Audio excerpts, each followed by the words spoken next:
इति क्षेत्रम तथा ज्ञानम ज्ञेयम च उक्तम समासतः मद्भक्त एतद् विज्ञाय मद्भावाय उपपद्यते।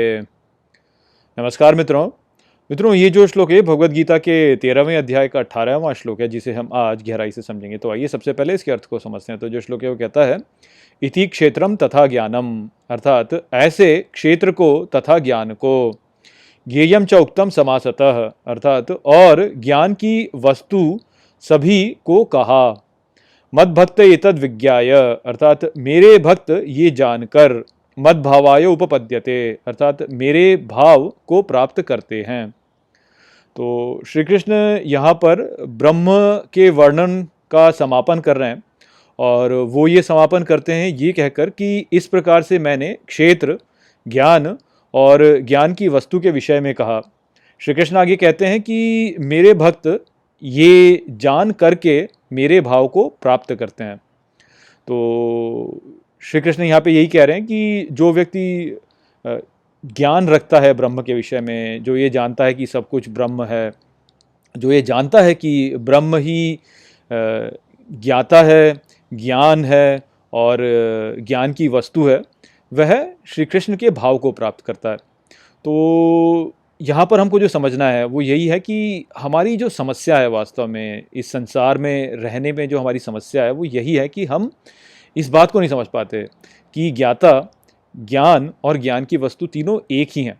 हम इनमें अंतर करने लगते हैं, हम इनको अलग अलग मानने लगते हैं। हम मानते हैं कि ज्ञान जो है वो अलग है, ज्ञाता जो है वो अलग है और ज्ञान की वस्तु अलग है। अर्थात ये जो ब्रह्मांड है इसमें सभी जो वस्तुएं हैं ये अलग हैं और इनको जानने वाला जो है वह अलग है, और जानने वाला जो है इनके बारे में जानता है जिस प्रक्रिया से, वो अलग है। तो इस कारण से जो है सारी समस्याएं उत्पन्न होती हैं कि व्यक्ति जो होता है उसमें इस सृष्टि से पृथकता का भाव उत्पन्न हो जाता है। वो ये सोचता है कि ये सृष्टि अलग है और मैं अलग हूँ, और यहाँ पर जो कुछ भी हो वो अकस्मात रूप से हो गया और मैं ऐसे हो गया हूँ, और मेरा जो शरीर है ये मैं हूँ और मैं इनसे अलग हूँ। तो इस प्रकार की जो सोच है उस कारण से ही हमारी सारी समस्याएं उत्पन्न होती हैं। यदि हम ये जान लें कि इस संसार में उपस्थित प्रत्येक वस्तु और प्रत्येक जीव जो है वह सब वास्तव में एक ही है, सब कुछ एक ही है वास्तव में, और वो ब्रह्म है, तो फिर वह व्यक्ति जो है उसकी सारी समस्याओं का हल उसके लिए आ जाएगा।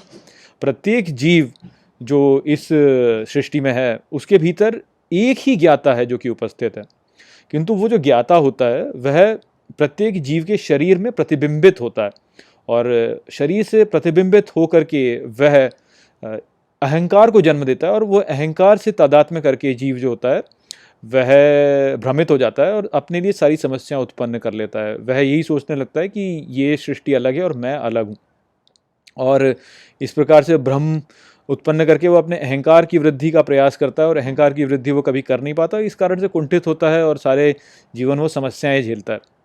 तो ये जो ज्ञान है कि सभी के भीतर उपस्थित जो ज्ञाता है वो वास्तव में एक ही ज्ञाता है, और वो जो ज्ञाता है उसने ही इस सृष्टि का निर्माण किया है, उसी के भीतर ये संपूर्ण सृष्टि उपस्थित है।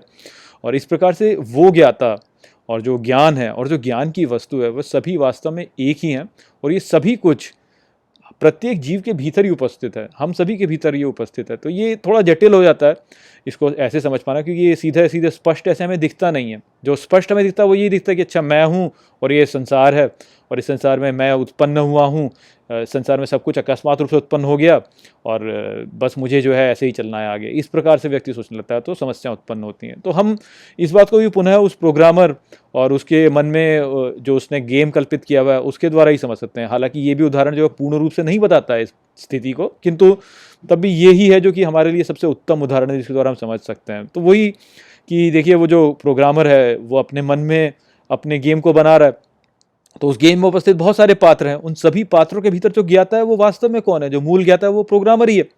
अब मान लीजिए कि प्रोग्रामर एक क्षण के लिए केवल एक पात्र तक में के लिए सोचता है, मान लीजिए, यानी हम जब सोचते हैं तो हम ऐसे ही सोच सकते हैं ना, हम ऐसे ही सोच पाते हैं कि भाई एक, हम यदि कल्पना करेंगे कि अच्छा एक के दृष्टिकोण से ही सोच पाते हैं, हम कई दृष्टिकोणों से एक साथ नहीं सोच सकते। तो जब वो प्रोग्रामर जो है वह किसी एक के दृष्टिकोण से सोचता है तो तब वो वही बन जाता है। मान लीजिए कि प्रोग्रामर के भीतर एक नायक है कोई, और वो केवल नायक के दृष्टिकोण से देख रहा है, तो वो तब नायक बन गया, नायक के रूप से सोच रहा है। अब मान लीजिए कि वो अपने स्वयं के मूल स्वरूप को भूल जाए और केवल नायक तक ही रख ले अपने आप को, तो हमारी स्थिति वो वाली हो जाती है कि हम दूसरे को तो नहीं जान पाते हैं, दूसरे से के द्वारा जो ब्रह्म जिस प्रकार से दिख रहा है उसको तो हम देखते नहीं, वो तो हम अनुभव नहीं करते, हम केवल प्रतिबिंब अपने भीतर ही देख पाते हैं और हम फिर उससे जोड़ने लगते हैं। तो यही स्थिति होती है कि जैसे वो प्रोग्रामर जो वो एक पात्र में घुस करके केवल उस पात्र के साथ में ही देखने लगे और बोले कि मैं बस यही पात्र हूँ, मैं ये प्रोग्रामर नहीं हूँ, मैं बस ये पात्र हूँ। तो इस प्रकार से जब सोचने लगता है व्यक्ति, तो तब ये सारा भ्रम उत्पन्न होता है। ब्रह्म जो है वो सभी के भीतर स्थित है, वो एक ही है जो कि सभी के भीतर स्थित है, और हम जो है अपने शरीर में हम केवल एक प्रतिबिंब, उसके प्रतिबिंब को अनुभव करके उससे जोड़ करके जो है ना हम इस संसार को देख रहे हैं। तो इस कारण से हमारे भीतर ये उत्पन्न हो रहा है, जो भी भ्रम उत्पन्न हो रहा है। तो श्री कृष्ण वही कहते हैं कि वो एक ही है जो कि सभी के भीतर उपस्थित है, वह ही ज्ञाता है, वह ही ज्ञान है और वह ही ज्ञान का विषय भी है, सभी कुछ उसी में उत्पन्न हुआ है। तो जो ये जान लेगा वो फिर श्री कृष्ण के भाव को प्राप्त कर लेगा, क्योंकि श्री कृष्ण ही तो है वो ज्ञाता, जो मूल ज्ञाता सभी के भीतर है। तो बस वही है जो कि वही गुत्थी है जो कि हमको समझनी है। तो यही संदेश यहाँ पर था। आशा करता हूँ कि मैंने इस श्लोक को आपको अच्छे से समझा दिया होगा। चलिए इसी के साथ इस वीडियो को यहीं पे समाप्त करते हैं। नमस्ते।